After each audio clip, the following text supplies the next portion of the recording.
Bethesda is not living up to their potential.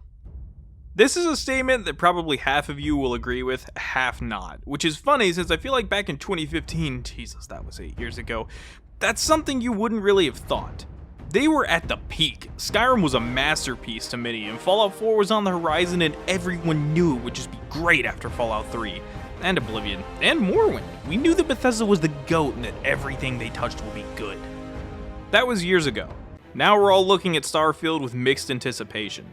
Bethesda Game Studios' last game was Fallout 76, which, while being one of my favorite games, was largely disliked by the community. And after 76 ended up being bad, the reputation amongst people who liked Bethesda seemed to change substantially.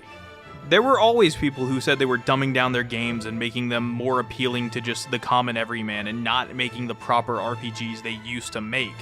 But this really became the case with Fallout 4, where people were not only noticing it, but they were starting to get kinda mad about it. To really understand how we reached this point though, we're gonna have to go back a little bit. Back at the start of the 2000s, Bethesda Game Studios was decently known for making the first 2 Elder Scrolls games and a couple others, but they were reaching a point of near bankruptcy and pretty much placing all of their bets on a potential final game, Morrowind. Morrowind was a hit and skyrocketed Bethesda's popularity into being what it became. Morrowind is a massive and in-depth RPG that was all about player freedom.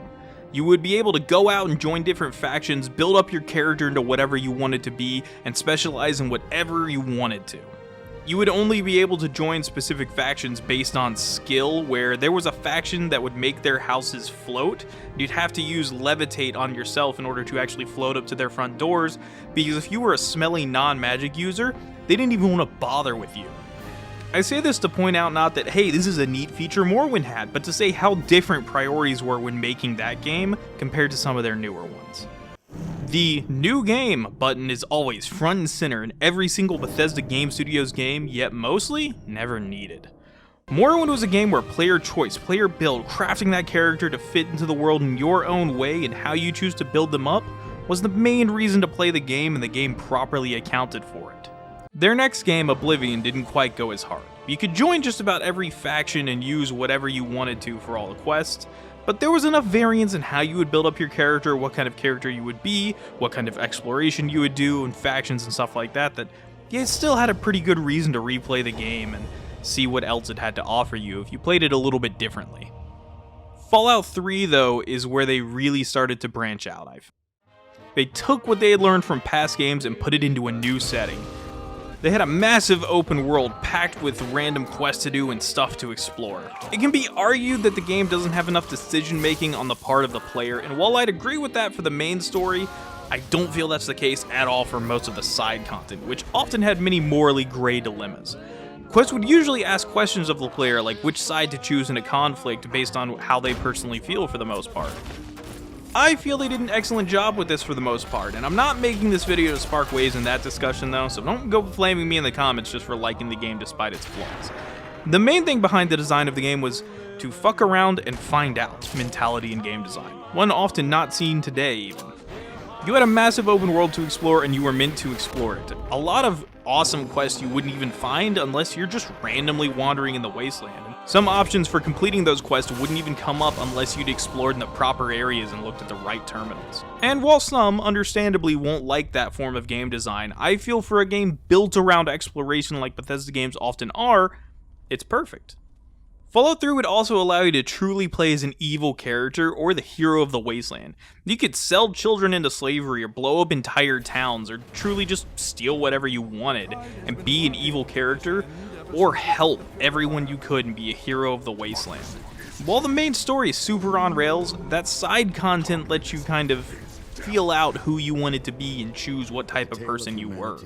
That was left pretty much up to the player entirely. While Fallout 3 cannot be blamed for Bethesda's downfall, it is kind of the start of it in a way.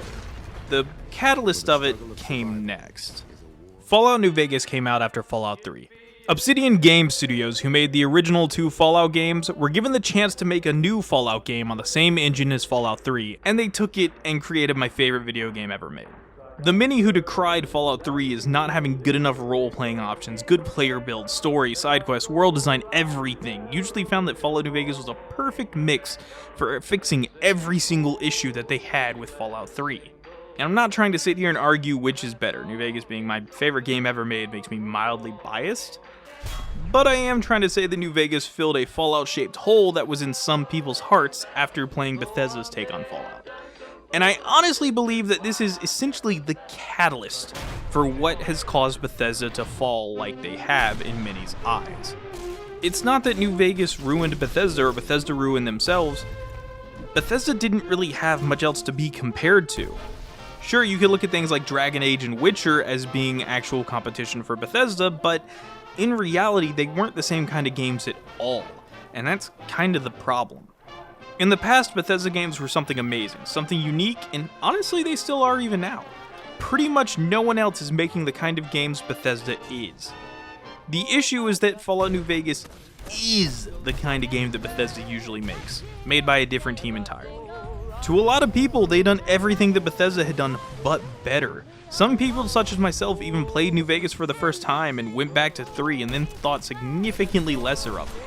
New Vegas gave people who didn't like 3 what they wanted, which only made the bitterness towards Bethesda become even more potent, as Bethesda didn't really seem to learn anything from New Vegas going forward. At the time of New Vegas' release though, Bethesda was set to release Skyrim just a year later, so they didn't really have time to learn a lot from it for that. Bethesda's next game, Skyrim, is one that I'm pretty sure every single person on the planet who plays games knows of, and even most people who don't know games have probably heard of it as well. Skyrim is an absolutely outstanding video game, but it marked a sore spot for a lot of people who kind of expected more after playing New Vegas. And especially if you had played Morrowind before it. The issue was not necessarily that Skyrim was bad, it's just that expectations for what would be next to come had changed. Unlike the previous games, you can pretty much do every single side quest and every single thing in the game on a single character without changing them out at all or making a new one ever. In the past, I said Bethesda was great for having the new game button right on that main menu, but in Skyrim, it's simply not needed. You could be argued that it can be used for different builds, except character stats in Skyrim are never really locked and you could just go do something else whenever you want. Something about Bethesda's design decisions changed with Skyrim. No longer did they make their games where you were meant to have multiple characters or couldn't join every faction. You could be a brutish orc who's never touched magic in his life, yet the only qualifier to become the leader of the College of Mages in Skyrim is to cast the most basic spell that absolutely everyone can use no matter what. Your character doesn't ever really get decisions in any point of the quest in the game either. The only real choice the player get is what side in the Civil War, and during one of the quests in the main story, if you haven't already done the Civil War, you'll get the Civil War put on hold until you finish the main quest. Even when things come up like becoming a nightingale where you're told that your soul will be damned for all eternity if you join a specific deity, you're not actually given a choice in that. The game pretty much just assumes that no matter what you're gonna do, you're up for it because that's how the story is being told. Maybe you don't want to become a werewolf and be locked out of Sovngarde, but you gotta join the Fighters Guild, so I guess you're gonna see that questline to the end. Too bad if you didn't want to become a werewolf. Who doesn't want to become a werewolf? You're a werewolf now. The changes from Bethesda's old design felt substantial. While their world building was still pretty good, the quality of the story had also diminished substantially, and people were starting to take notice, just not quite as much as would come with the next game. A lot of people also hated the fact that you weren't just some guy put into a precarious situation who has to figure your way out. You're literally the chosen one, Messiah being one of the main themes of the game, as is dragons for a theme of a video game. You would, by the end of the game, in every faction you joined, become their leader. You were the person there to save the entire game. Unlike in Morrowind, where you were told, hey, you're a nobody, you should go join some guilds and become an actual functioning member of society and a person before you actually can do anything cool. Now the main quest is that you are the only person who can save the entire world. And not only that, you're gonna need to save that world because that main quest is the most important thing and feels like a time thing that they're pushing you to go do. This led to one of the most arguably wild lines I've heard come from a role-playing game of all things at the end of the main quest. Will you be a hero whose name is remembered in song throughout the ages? Or will your name be a curse to future generations? Or will you merely fade from history, unremembered? This is not a line that you put at the very end of the main quest. This is something you hear at the start, as Super Bunny Hop pointed out in his video. The "are you a cool guy or a douchebag" is how you start a role-playing game, not end it. It's a game for you to be out doing all kinds of stuff, deciding what kind of person you are, and doing all this extra crap before you finish it, but they put so much faith into their writing that they seem to assume you're just gonna go do that main quest first, because who doesn't want to stop the dragons and save the world? That's you, right? Go do that, and then mess about everywhere else, which is like the opposite of what everyone does. The next game would take 4 years to come out. I say that specifically to say that there would be time between Skyrim to actually take and learn things from both Fallout 3, New Vegas, and Skyrim, see what does and doesn't work for when they design their next game. Fallout 4 was the next title they released. And while responses to the game were initially well received, the game was horrifically buggy, as most Bethesda releases tend to be, and a lot of people felt like it was a weird downgrade from their expectations. Bethesda pretty much peaked at taking everything that they've managed to do with their other games and making just about the ultimate gameplay experience, yet that was only really for the gameplay. They managed to take all the random clutter that they put in the world and not only give it purpose and reason for being there, but a reason for players to seek it out. They made crafting houses, upgrading armor and weapons into the primary progression for the game that people would interact with. However, almost everything else in the game suffered, and unlike the previous games in the franchise, fans took notice pretty quick. The story for Fallout 4 is incredibly basic. Yeah, not basic in that it doesn't try to do a lot, it's basic in that there's no actual explanations for almost all of the events that happen in the game. Like, there's never actually a reason given as to why the Institute was replacing people with synths, or even made Gen 3 synths in the first place. The writing in Fallout 4 took a substantial nosedive with the game, as did the ability to actually roleplay as any sort of character. Since instead of just being an unnamed blank slate protagonist, your character now had a voice and a backstory. With that voice came significantly less options for actually conversing with other characters in the game. For absolutely no reason, Bethesda decided to remove the infinite amount of options for talking to people and reduce it to just 4 options, which they didn't actually give a reason for, and even self-admitted that it caused problems when writing any of the quests. The dialogue system, as you see, it's very fluid in the game. You know, you have like, every time you talk to an NPC, there are 4 options. Well, for the designers, this was something of a nightmare. Let alone the fact that skills were completely removed from the game, making it far more basic in terms of what your character build could be and what leveling could do for you. It feels like in the departments of writing and character building, something they excelled at for Morrowind, they learned nothing with time from the other games that they made, and especially nothing from Fallout New Vegas. It in fact feels like they purposely ignored everything that Fallout New Vegas did well out of almost spite. The easiest example of them just completely ignoring things that New Vegas did was they made a game all about crafting with Fallout 4, but didn't put in bullet crafting, something that Fallout New Vegas, the game all about conversations and character builds, has. I said before that only Bethesda makes games like Bethesda, and that's true even to this day. At the time of writing this script, we're going to be going into the 8th anniversary of Fallout 4's release. It's been 8 years since a mainline single-player Bethesda game, and their previous work has only shown that all they really seem to plan to do with their games is dumb them down and make them basic, and remove features in order to appeal to absolutely everyone instead of just trying to make the proper role-playing game that they used to make that only they could really truly provide. Fallout 76 came out a few years after 4. This was the next game from Bethesda Game Studios, which was a multiplayer game set in the Fallout universe. I'm not going to talk about it too much, but it was pretty much the breaking point for everyone's trust in Bethesda. While I personally may like the game a lot in its current state, it's undeniable that the game launched in a buggy, broken, piss-poor mess. This caused a ton of people to look back at previous Bethesda games and be like, these are also buggy messes?